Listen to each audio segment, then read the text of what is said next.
So start करते हैं third video with the continuation. फटाफट से 2-3 टॉपिक्स और करते हैं। पहला टॉपिक जो हम लोग कंटिन्यूएशन में करेंगे वो है food crops other than the grains. Grains मतलब जो सीरियल क्रॉप्स होती हैं, उसके अलावा भी कुछ क्रॉप्स उगाते हैं।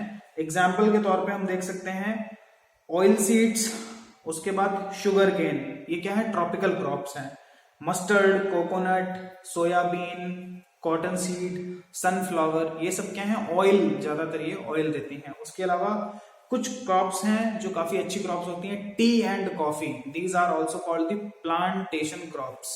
उसके बाद horticulture crops include the cultivation of both fruits and vegetables. Fruits and vegetables की जो फार्मिंग होती है उसको हॉर्टिकल्चर क्रॉप्स भी कहा जाता है।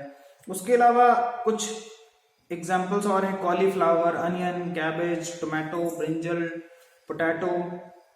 Important fruits like mango, oranges, pineapple, grapes, लीची, गुआवा, है ना। इसकी काफी ज्यादा संभावना है कि 1-2 क्वेश्चंस इसमें से आ सकते हैं कि which of the following are the cereal crops, या which of the following are leguminous crops, या which of the following are non cereal crops, या which of this following are the plantation crops. तो इनको याद कर सकते हैं क्योंकि अभी फार्मर बिल्स आया था, तो वो बिल अभी वापस चला गया है, तो एक टॉपिक चल रहा था, तो मोर और लेस हो सकता है कि 1-2 क्वेश्चंस इसके अराउंड फ्रेम हो जाए। उसके बाद आते हैं नॉन फूड क्रॉप्स।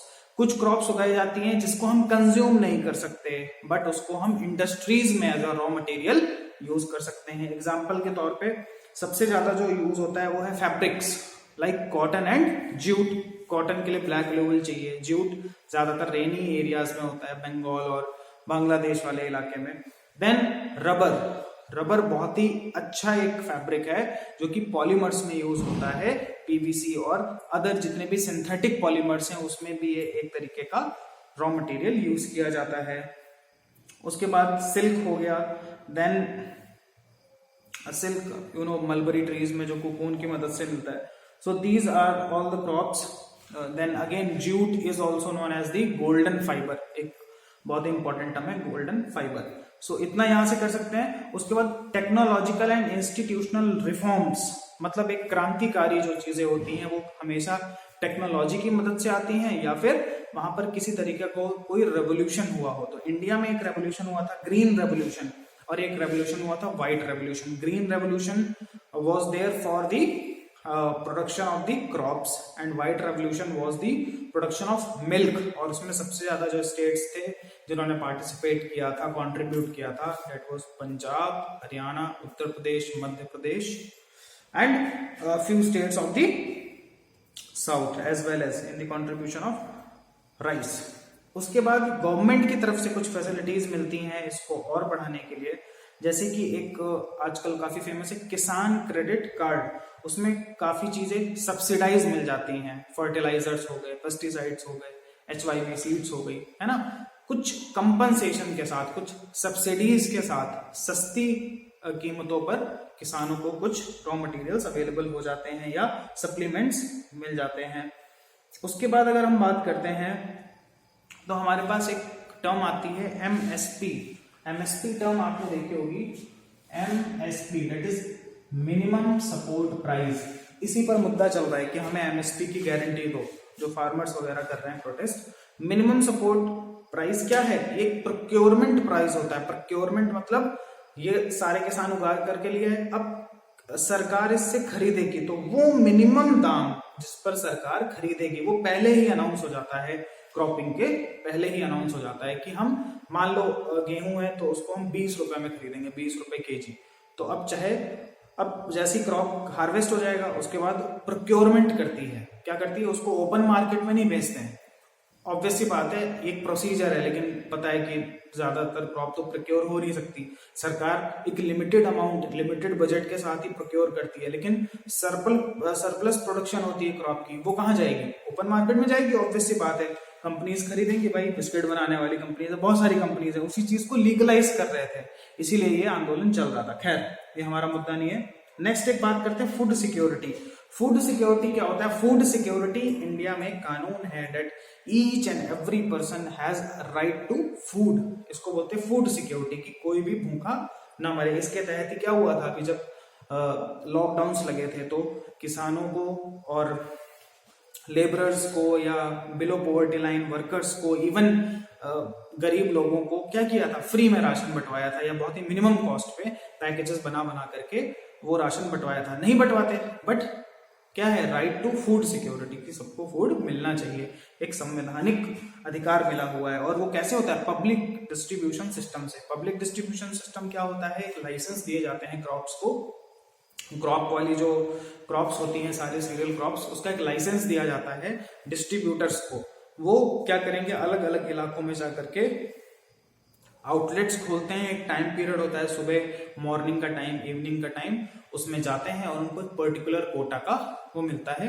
और उसका क्या होता है, उसको बोलते हैं बीपीएल कार्ड। क्या बोलते हैं, बीपीएल कार्ड, जिसको बोलते हैं राशन कार्ड भी उसमें इंक्लूड होता है। राशन कार्ड ले जाओ और नाम देखते हैं, और उसके बाद उसमें एक लिमिट होती है कि 10 केजी एक आदमी को गेहूं मिलेगा, 1 केजी चीनी मिलेगी, एक पर्टिकुलर लिमिट होती है कि बेसिक नेसेसिटी वाली जो क्रॉप्स हैं वो उनको मिल जाएंगी free of cost by the government. So it is done through the PDS, that is known as public distribution system. Most important term है। Primary objective of national food security, important है, MCQ में आ सकता है, that ensure availability of food grains to the common people, availability हो जाए, poor should have access to the food, growth in agriculture production, उससे क्या होगा, ग्रोथ भी होगी, भाई लोग उगाएंगे, अगर वो बिकेगी तभी तो उगाएंगे। Then fixing the support price for procurement of wheat and rice to maintain their stocks.